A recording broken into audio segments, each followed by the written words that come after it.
How you doing? How you been? What's going on? What's good? How you getting it in? Body getting it funny. What's going on, people? It is the day of another day we call Tuesday. Anybody being said, what's going to people? Had a brain fart there for a second. Hopefully everybody's doing everything they need to do as far as live their life and, you know, knocking down doors in reference to living your dreams and don't let no one deter you of the things that you want to do. I know we got this new thing going back and forth in reference to North Carolina, you know, about the LGBT inside the bathroom and stuff, and basically they're going to sue North Carolina about the bathroom because it's about discrimination in the HB2 bill. You know, but I'm not going to talk about that today. I'll talk about the bathroom tomorrow, you know, or whatever. Anyway, the being said, what's good, people? I wanted to talk to you about something I stumbled across that came across my page on Facebook. And the thing about it, the reason why I want to talk about it, because I thought it was an incident that happened, you know, like last night or this week, you know what I mean? But then, you know me, I always had to do a lot of researches and stuff like that as far as, you know, get the feedback in reference to what actually happened to the person, you know, that's this transgender woman. Now, this transgender woman, she's been a woman, well, she's felt like she was a woman since she was, you know, 16 years old, and she lived her life accordingly as that. However, you know how it goes when it comes to the media and stuff. We're not going to be, showed as the gender we are inside. They go by basically your government name. So the thing about it is that I felt as though it's important to get this video out here in reference to her name, because I didn't find anything as no one did a video on it. The guy I saw was just a few words and stuff like that, and nothing basically about her. It's almost as if she didn't exist. And I feel as though it's important that we need to let every girl that's out here with these represented the wrong way inside the meter. I feel as though it's important that we need to let people know, as far as transgenders, as far as anyone, to know that they was actually here on this earth. And I want to tell the horrific story that they went through as far as living their truth. Anyway, the being said, her name was Dana Chanel Larkin, and she was 26 years old. Here she is.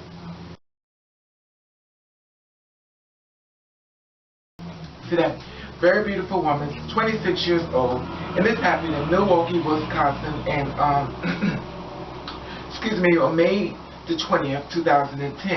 See, because it went across my newsfeed, but I thought it was just now, but it actually was in May the 20th, 2010. Now, she was murdered on May the 7th, on a Friday, and this is what happened. We already know she was doing, allegedly, she was the sex worker. And the thing about it was that, like I said before, when you are a sex worker and stuff, people don't understand your struggles and stuff and what you're going through, because you have to survive the best way you can. When you are put out on the streets, that means that your outside is now your inside. And if no one has never been through that struggle, you really don't know what it's like when you wake up and you're actually outside on the streets. And it's about any means necessary. She did not pick up a gun. She did not pick up a knife. She did not go out there people start robbing people, trying to kill people. She was trying to live her truth. She had to basically sell her soul in order to live. You know, rest in peace, my sister Dana. And this is what happened. She was allegedly, she was working on she met this guy on the street on a Thursday. You know, she was out on the street. She met him on a Thursday, and it was on May 6th. And he was driving around looking for someone to have sex with, because basically he wanted oral sex. So he was driving around the streets of Milwaukee, Wisconsin, and he came across the street of North 27th Street and North Avenue around 1 a.m. He offered $20 to her for oral sex. This was, I don't even know how he even got this information, but this is what happened. So I'm assuming that he, the guy name is Andrew.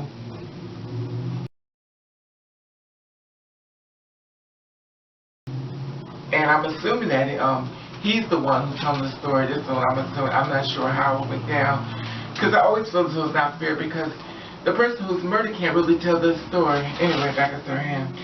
So he ordered he got offered her $20 for oral sex. She said, "Do you know I'm trans?" He said, "Yeah." He said, "Okay." So basically, she said, Andrew knew that she was trans and stuff. He was like, okay, fine. Basically, he just wanted her sex. He could care less about, whether she was trans or not. He just wanted her sex. She was only giving her $20.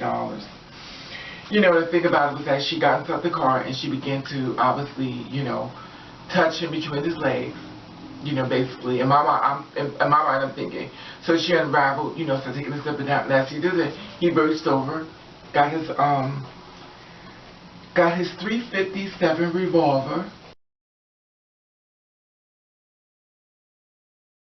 While she was going to do it, and shot her 3 times in the head.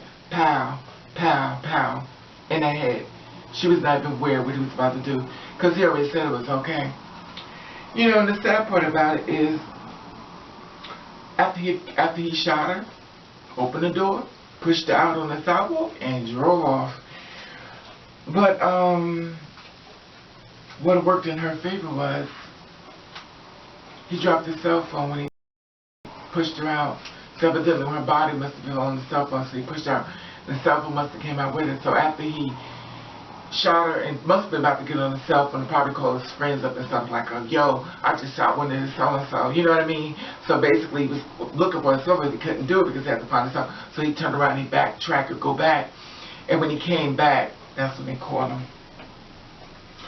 And that's how they found out, that it was him. And it was on North 23rd Street. He came back to the scene looking for his cell phone. And the sad part about it, this guy has had arrest records since 2006 and 2010. So he was already like a criminal within himself.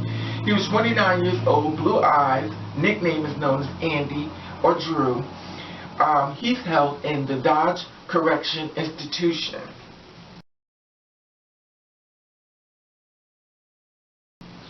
Okay, so the prosecutors have charged him with first-degree reckless homicide and use of dangerous weapons. He faces up to 65 years in prison. Now, we both know, once they go to court, we have to say they really 65 years. And the media, of course, misgendered. The media, of course, misgendered Dana, and saying that a CD. We ain't gonna talk about that because we already know that's how that goes anyway. But the sad part about it, I feel as though it's, her name was Dana Chanel Larkin, and I feel as though it's important that her name be out there and her picture be seen. So you know what happens when you're trying to live your truth, and it's by any means necessary. And if someone has never really know what that life is being trans, you'll never really understand the struggle. And the thing about it is, people who throw their children out on the streets, and if you're a parent and you're watching this video and you're about to pull your child on the street, I want you to open your eyes to what you're out. I want you to open your eyes to actually what you're about to welcome to your own child that you brought here into this world. Sure, a lot of times people don't come out exactly the way you want, but who actually do the things that you want them to do.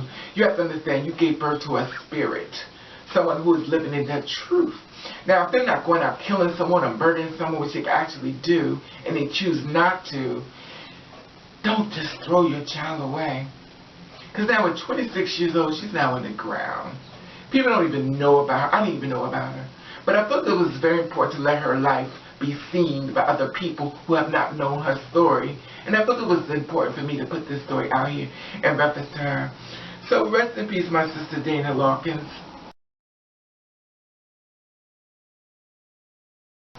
And I don't want to know, did you know about her? Did you know about this woman? Anyway, that being said, I just want to share this story with you. And of course, I'm not going to do all the last part. But I do want you to be basically very safe within living in your truth. And if you're a sex worker and stuff like that, and you have to live within making money the best way you can without judgment, whenever you're doing this type of work or this line of work, always keep your eye on that suspect that's standing in front of you. Do not believe that this person, just because they allowed it, you are safe.